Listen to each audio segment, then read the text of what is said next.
우리 배성현 설사 사랑합니다. 축복합니다. 할렐루야. 야고보 3장 말씀 함께 나누겠습니다. 야고보 3장 1절에 보시면 내 형제들아 너희는 선생된 우리가 더 큰 심판받을 줄 알고 만일 선생이 되지 말라 했습니다. 이 선생은 오늘날 목회자들 얘기하죠. 가르치는 자, 목회자들이 제일 대표고 그 다음에 교사들, 교회에서 장로들, 감독들, 가르치는 자의 자리에 서는 사람들. 왜 가르치는 자리가 두려운 자리냐? 가르치고 인도하는 것이 굉장히 중요하고 그 영을 살리는 일이지만 또한 반대로 하면 그들을 바르게 살리지 않으면 지옥 백성 만들 수 있다라는 거죠. 그래서 우리가 정말 정신을 차리고 말하고 행동하는 것들을 주의해야 하고, 특별히 가르치는 걸 말로 가르칠 때에 참 하나님의 뜻을 쫓아서 해야 한다라는 겁니다. 사람들이 제가 이제 공부를 하는 거 보니까 참 선생으로 세우기 참 힘든 것 같아요. 자기 생각을 너무 많이 넣어요. 자기 생각을. 이런 말을 하면 좋을 거다, 저런 예를 들면 좋을 거다, 저렇게 얘기를 하면 더 좋지 않겠느냐 해서 자기 생각을 자꾸 넣는 거예요. 여러분, 김치찌개를 우리가 먹는다 합시다. 예? 고춧가루만 넣고 김치찌개를 할 수 있습니까? 그러니까 양념을 자꾸 넣는 걸 좋아해요. 그래서 뭐 얘는 어떻고 나는 이렇게 했는데 오늘 이렇게 살아보니까 이게 저렇고 저렇게 이렇게 하니까 이렇게 하는 게 좋지 않냐. 우리의 어떠함들은 별로 중요하지 않습니다.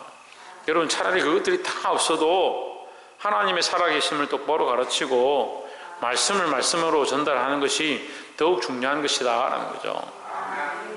그러니까 말을 많이 하면, 따라서 말을 많이 하면 실수를 면하기 어렵다. 예, 말을 많이 하면 실수를 면하기 어려운 거죠. 그리고 반드시 사람은 말을 많이 하면 실수한다는 거죠. 그래서 말을 될 수 있으면 많이 안 해야 되는 거죠. 특별히 내 입술에 파수꾼을 세우고 필요한 말들을 하고, 파수꾼을 세워서 말을 하지 말라는 게 아니라 하나님 원하시는 말들을 하고 생명 살리는 일들에 대해서 말할 수 있어야 된다는 거죠. 또 반대로 말을 안 하는 사람도 있습니다. 정말 해야 될 말들을 하지 않고 자기에게 불리하거나 입장이 난처하면 입을 닫는 사람들이 있습니다. 그건 배반하는 거죠. 하나님 배반하는 거죠. 우리가 하나님 앞에 옳고 그름에 대해서 얘는 얘요, 아니면 아니요라고 말해야 되는데 자기가 입장이 곤란하니까 말을 안 하는 사람도 있습니다. 제가 그런 사람들 참 많이, 우리 성도들도 그런 사람들이 많이 있어요. 제가 때로는 어떤 일들이 생기거나 다툼이 일어나거나 제가 책망을 하면 옆에서 볼 때도 아니면 그게 아닙니다라고 말을 해야 되는데, 맞으면 그게 맞습니다라고 얘기해야 되는데 자기에게 어떤 피해가 올까봐 인간적인 관계 때문에, 민망하기 때문에 말을 하지 않는 사람들이 있습니다. 그런 사람들은 선생의 자격이 없는 거예요. 우리는 가르치는 사람으로서 하나님 말씀을 배운 사람들은 다 선생이다 하는 거죠. 특별히 목사를 얘기하고 그 다음에 교사들과 세워진 자들 다 얘기하지만 우리는 모두 다 하나님의 복음을 가진 선생들이다 라는 거죠. 그럼 예면 예고 아니면 아니요 해야 된다는 거죠. 3장 2절에 우리가 다 실수가 많으니 만일 말에 실수가 없는 자라면 곧 온전한 사람이라. 그러니까 우리가 다 죄인인 겁니다. 온전한 사람이 없어요. 그 말을 실수하지 않는 사람이 없다라는 거죠. 하지만 할 수만 있으면 우리가 이 말을 실수하지 않도록, 벗어나지 않도록 주의해야 될 것이다 라는 겁니다. 설교자에게 비유를 하면 설교를 실수하지 않는 사람이 없다. 하지만 그 설교를 실수하지 않도록 똑바로 얘기해야 한다. 그러면 여러분, 예화를 많이 들고 자기 삶을 많이 얘기하고 사람이 알아들을 만한 이런저런 얘기들을 많이 하면 실수를 할 것 같아요, 안 할 것 같아요? 사람들이 원하는 얘기를 많이 하면 말이에요. 사람들이 원하는 말을 많이 하고 예화를 이런저런 것 들고 내가 살아온 것들을 말하다 보면 실수를 많이 하는 겁니다. 그러니까 우리가 온전하려면 어떻게 해야 된다? 온전하신 하나님을 얘기해야 된다는 거예요. 할 수 말씀 온전하신 하나님에 대해서 얘기하고 예수 그리스도에 대해서 얘기하고 성령이 하시는 일들을 말해야 되는데 사람이 이런 얘기들을 하다 보면 자꾸 자기 얘기를 하는 거예요. 그러니까 실수하지 않도록 온전한 사람이라 했으니까 온전한 사람은 누굽니까? 그렇죠. 예수 그리스도죠. 그러니까 우리는 누구를 얘기해야 됩니까? 예수 그리스도를 얘기하면 실수하지 않는다는 거죠. 그런데 얘기를 해보면요, 예수는 없고 자기는 있고 예수는 없고 자기 주장은 있는 사람들이 수없이 있습니다. 그래놓고 그게 설교라고 하는 거예요. 그래놓고 그게 옳다라고 하는 거죠. 그래놓고 이것이 나의 주장이다 하는 거죠. 이것이 믿음의 고백이라 하는 거죠. 여러분 분별하셔야 됩니다. 우리는 예수 그리스도를 자랑하는, 예수 그리스도를 드러내는 그런 온전한 사람들이 되기를 주의 이름으로 축복합니다. 3절에 우리가 말을 순종케 하려고 그 입에 재갈 먹여 온몸을 제어하는 것이라 했습니다. 말에 실수가 많으니까 차라리 입에 재갈을 물려라. 재갈을 물리는 것이 너희가 오히려 너희 자신을 제어하는 것이다. 너희를 다스릴 수 있는 것이다. 너희 자신을 관리할 수 있는 것이다. 뭘 하지 않도록? 실수하지 않도록. 다시 말하면 죄를 짓지 않도록. 근데 죄가 어디서 올 것 같아요? 말하지 않고 가만히 앉아서 죄를 짓는 사람들은 잘 없습니다. 말하지 않고 가만히 앉아서 죄를 짓는 사람들은 그래도 남한테 피해는 안 주죠. 속으로 범죄하니까. 근데 말을 하면 어떻게 됩니까? 전달되는 거예요. 전달되는 거예요. 우리가 온전하신 그리스도를 전달해야 되는데 뭘 전달하느냐? 내 감정을 전달하고 내 생각을 전달하고 나의 기분을 전달하니까 하나님의 뜻을 내가 흘려보내는 게 아니고 내가 선생으로서의 역할을 잘 못하고 있는 거예요. 특별히 제가 주의 이름으로 여러분에게 말씀드리는데요, 특별히 가정에 돌아가면 말을 더 조심해야 돼요. 자식들이 다 듣습니다. 부모가 다 듣습니다. 안 믿는 가족들이 다 듣습니다. 근데 은혜 받고 나서 집에 가면 자기 하고 싶은 얘기 다 하는 거예요. 뭐가 어떻더라, 뭐가 저렇더라, 목사님이 이렇고 교회가 어떻고 사모가 어떻고 말할 필요가 없어요. 그래서 우리 입술을 지키고 그리스도께서 온전하신 것처럼 우리는 무엇을 얘기해야 된다? 예수 그리스도를 얘기해야 된다. 예수 그리스도를. 조회전 누구를 얘기해야 된다? 그렇지, 예수 그리스도를 얘기해야 된다. 그렇지 않으려면 그리스도를 얘기하지 아니하고 하나님 기뻐하신 말들을 하지 않으면 차라리 입에 재갈 물리는 게 낫다. 재갈이 뭐요? 옛날에, 요즘은 재갈을 물릴 일이 없지만 옛날에는 이제 수술을 하거나 치료를 하려면 소리를 지르니까 소리를 못 지르게 하려고 막대기나 이 돌 같은 데다 천을 묶어서 입에다가 물리는 거예요. 그래서 소리를 못 지르죠. 이게 말을 못하게 하는 거예요. 차라리 말을 하지 않고 너희가 구원받고 온전해지고 하나님 기뻐하시는 일을 하는 게 낫지, 말의 실수로 범죄하게 하고 다른 영혼을 넘어뜨리고 시험 들게 하고 교회를 해방하고 그렇게 하면 안 된다라는 거죠. 4절에 또 배를 보라, 예를 드는 건데 이게 예화입니다.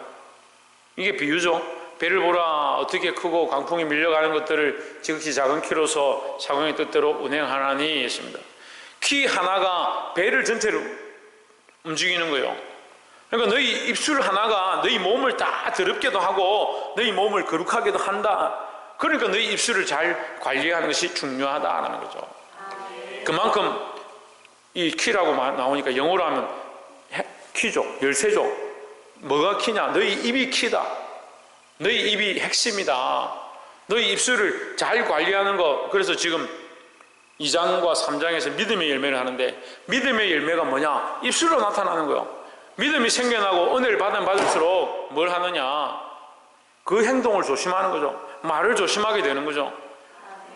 그래서 옛날에 저희들이 훈련받을 때 찬성 기도를 하고 나면 이제 전도사님들이나 목사님들이 와서 말하지 마라, 침묵을 시키는 거예요.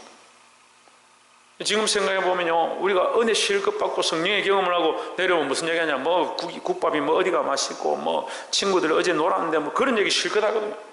그럼 뭐합니까? 은혜 받은 거 다 쏟아버리는 거죠. 우리 입술을 지키는 것이 중요하다는 겁니다. 5절에 이와 같이 혀도 작은 지체로 돼 큰 것을 자랑하도다. 보라 얼마나 작은 불이 얼마나 많은 나무를 태우는가 했습니다. 조그만 불씨 하나가 온 산을 태웁니다. 캐나다나 미국에 이번에 불이 났을 때 어떻게 했습니까? 여의도에 수백 배 되는 곳들이 타 들어가는데도 방법이 없어서 끌 수가 없었다. 근데 그게 뭐 한꺼번에 불이 났을 것 같습니까? 작은 불씨로 시작되었습니다. 강원도 산불 날 때도 작은 불씨 하나로 났습니다. 우리 입술이 온몸을 태워버린다는 거예요. 입술의 범죄함으로 우리의 인생을 죄악의 길로 달려가게 할 수 있다는 거죠. 그래 입술을 관리 잘 하라. 입술을 하나님 앞에 온전히 바로 세워라 라는 겁니다. 6절에 혀는 곧 불이요 불의의 세계라. 혀 자체가 무조건 불의한 것은 아니지만 너희 혀가 잘못해서 죄를 짓는 것들이 더 많다. 그러니 조심하고 할 수만 있으면 말을 많이 하지 마라라는 거죠. 혀는 우리 주체 중에서 온몸을 더럽히고 삶의 수레바퀴를 불사르나니 있습니다. 수레바퀴가 불사르면 어떻게 될 것 같아요? 수레바퀴가 불사르면 어떻게 될 것 같아요? 수레에 짐을 실었잖아요. 수레는 짐을 싣고 가는 거잖아요. 그 바퀴가 불사르면 어떻게 됩니까? 갈 수가 없죠. 수레바퀴가 불타버리면 수레에 실은 짐들을 옮겨갈 수가 없는 겁니다. 우리 인생이 하나님 앞에 쓰임을 받고 하나님 원하시는 대로 걸어가야 되는데 이 입술로 말미암아 타버리면 다른 길을 걸어갈 수가 없는 거예요. 근데 제가 그런 사람들 너무 많이 봤습니다. 심지어는 성령의 은사가 있다고 교회 권사라 하고 큰 직분을 맡았다 하고 장로라고 목사라 하는데 그 입술을 제어하지 않아서 범죄하고 죄의 길로 가는 사람들 수없이 봤습니다. 기도하는 사람이다 하면서 입술로 말하는 것들은 자기 하고 싶은 대로 말합니다. 많은 형제들을 넘어뜨리는 수많은 모습들을 봤습니다. 혀는 곧 불이요 불의의 세계라. 혀는 우리 주체 중에서 온몸을 더럽히고 삶의 수레바퀴를 불사르나니 하나님 앞에 쓰임받아야 할 인생을 태워버린다는 거죠. 보게 되길 소망합니다. 그만큼 우리가 입술을 잘 제어하고 관리할 필요가 있다는 거죠. 그 사르는 것이 지옥의 불에서 나느니라 하십니다. 그래서 이 입술에 거짓되고 허황되고 세상의 것들을 가득하면 지옥의 불에서 나는 것처럼 다 멸망시킨다. 이 지옥의 불의 의미는 멸망의 의미예요. 멸망시킨다. 지옥의 불이. 그래서 우리는 성령의 불로 새롭게 되어야 한다라는 겁니다. 7절 여러 종류의 짐승과 새와 벌레와 바다의 생물은 다 사람이 길들일 수 있고 길들여 왔거니와 했습니다. 벌레조차도 사람이 이렇게 길을 들이면 길이 드는 거예요. 사람이 원하는 대로 양식도 되고 사람이 원하는 대로 순종도 하고 되는 거예요. 그런데 뭐는 안 되냐? 너희 혀는 그렇게 훈련이 잘 안 된다는 거죠. 8절에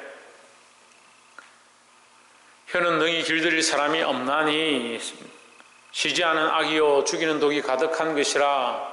그러니까 할 수 있으면 말을 많이 하지 마라. 옆에서 한번 봅시다. 할 수만 있으면 말을 많이 하지 맙시다.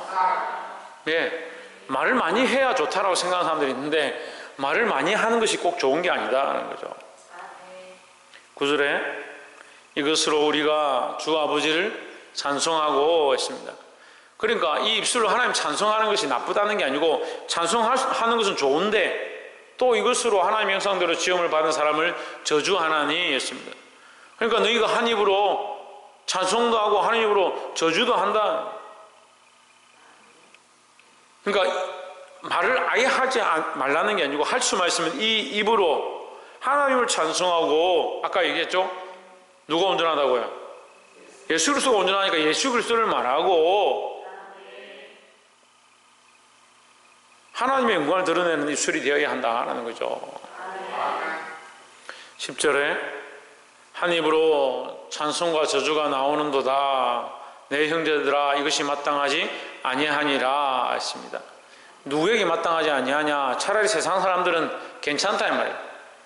자기들은 그렇게 알아서 할 것이고, 하지만 너희는 하나님의 백성이고 찬송을 하고 축복을 할 권한을 너희에게 줬는데 너희가 왜 그 입술로 저주를 하고 악한 일들을 하느냐. 그래서 한 입으로 축복과 저주, 찬송과 비방을 함께하는 그런 입들이 되지 말고 하나님 원하시는 대로 쓰임 받으시기를 주의 이름으로 축원합니다. 그래, 하나님 원하시는 대로 쓰임 받는, 결국 우리 입술이 쓰임 받는 거고 우리 삶이 쓰임 받는 겁니다. 11절, 샘이 한 구멍으로 어찌 단물과 선물을 내겠느냐. 샘물이 나오는데 거기에 물이 하나밖에 없잖아요. 샘물이 한 샘물에 그 물이 똑같이 들어있는 건데, 그 물이 한 번 떠먹을 땐 달고 그 다음 떠먹으면 쓰고 또 떠먹으면 달고 그 다음에 쓰고, 그럴 수는 없습니다. 이 물 자체가 달면 다 그 물이 단 거죠. 쓰면 다 쓴 거죠. 그러니까 너희가 그리스도인이면 믿음을 보이고, 너희가 그리스도인이면 축복의 말을 하고, 너희가 그리스도인이면 하나님을 찬송하는 그 입술로 사용되라는 거죠. 12절에 내 형제들아 어찌 무화과 나무가 감람 열매를, 포도나무가 무화과를 맺겠느냐. 너희는 그리스도인이다. 너희는 하나님의 백성이다. 너희는 믿음이 있는 자들이다. 너희가 믿음이 있고 하나님의 백성이 되어서 하나님을 찬송할 자들이 어떻게 저주를 내며 선물을 내겠느냐. 그러니까 너희 입술을 하나님 안에서 잘 관리해라. 이와 같이 짠물이 단물을 내지 못하느니라 했습니다. 그러니까 세상이 이 단물을 낼 수 없어요. 세상이 은혜의 물을 낼 수 없고 복음의 물을 낼 수 없습니다. 그러면 반대로 얘기하면 믿는 자는 복음의 물을 내고 은혜의 물을 내고 살리는 물을 낼 수 있다는 거죠. 그것이 생명의 생수가 예수님이 오셔서 사마리아 여인에게 나를 믿는 자는 너의 배에서, 그 배에서 생수가 흘러나리라 했습니다. 그 배에서. 그 생수가 뭡니까? 생명을 살리는 물들이 흘러간다는 거죠. 그리고 우리의 입술로, 우리의 삶으로 생명을 살리는 일들을 해야 되는데, 어떤 이는 저주의 일을 한다는 거예요. 망하게 하고 죽이는 일들을 한다는 거예요. 짠물이 된다는 거예요. 너희는 뭐냐? 너희는 무화과다. 왜 감람 열매를 맺느냐? 너희는 포도나무다. 왜 무화과를 맺겠느냐? 우리가 그리스도 안에서 무화과이든 포도나무이든 감람나무이든 그 하나님이 세우신 대로 열매를 맺어야 되지, 세상이 원하는 열매를 맺으면 안 된다는 거죠. 말씀을 맺겠습니다. 오늘 하나님께서 우리의 입술을 잘 제어할 것들에 대해서 말씀하고 있습니다. 그럼 왜 이런 얘기를 하느냐? 믿음의 열매다. 믿음이 있는 자들은 그 믿음으로 말하고, 그래서 믿음으로 고백하는 거예요. 믿음으로 찬송하는 거예요. 믿음으로 기도하는 것이고 믿음으로 회개하는 것입니다. 왜 회개하지 않느냐? 믿음이 없으니까. 왜 돌이키지 않느냐? 믿음이 없으니까요. 왜 자꾸 저주의 말을 하고 비방의 말을 하고 불평불만하느냐? 믿음이 없으니까요. 너희가 그리스도를 믿지 않느냐? 하나님 믿지 않느냐? 믿는다면 하나님 원하시는 열매를 맺으라 하는 거죠. 사랑하는 성도 여러분, 이 입술을 제어함으로 말씀대로 선포하고 그리스도를 자랑하고 많은 사람들을 진리 가운데 이끄는 생명의 말들을 할 수 있는 저와 여러분 되시기를 주의 이름으로 축원합니다. 기도하겠습니다.